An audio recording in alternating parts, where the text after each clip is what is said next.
Hey guys, this is Austin, and today's video is brought to you by Boost Mobile. Do you want to save some cash on your phone bill, as well as get $50 off a new phone? Boost offers unlimited talk, text, and data, and you don't even need a contract. Check out the link in the description or annotation, and if you switch to Boost by March 31st, you'll get $50 off your new phone. Seriously, check it out. I bet you'll be surprised at how much you save.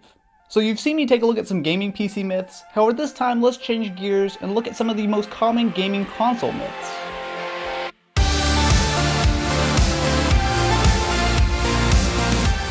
One common myth is that companies make a ton of money selling you the consoles.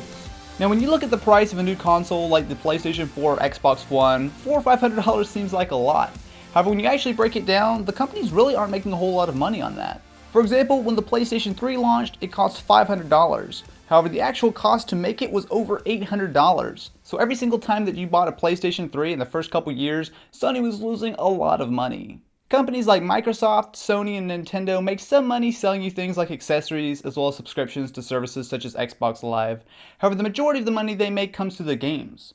So let's say you want to go out and buy a new copy of Titanfall. Well, as a brand new game, it's going to cost you $60. However, when you pay $60, 10% of that, roughly about $6 or $7 or so, actually goes over to Microsoft. Another myth is that the new consoles run all their games at full 1080p HD. While consoles like the Xbox One, PS4, and Wii U are capable of running at 1080p, that actually doesn't mean that all of their games are running at full HD.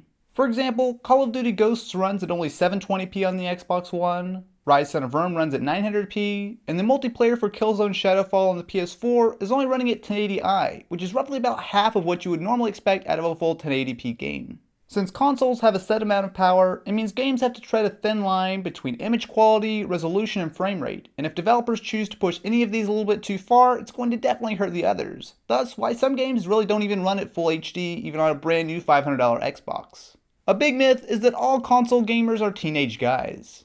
Everyone knows the stereotype of the Xbox Live gamer, that 14-year-old kid who lives in his parents' basement and spends all day trash-talking people on Call of Duty. While you'll definitely run into kids like that, over half of Americans actually play video games, and the average age is actually 30 years old. And girls like to play video games too. In fact, 45% of gamers are actually women.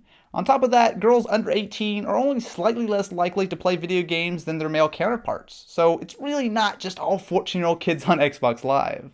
One big myth is that consoles are faster than PCs. Now with this latest generation of consoles, if you open them up, what you'll find is that they're actually very similar to PCs.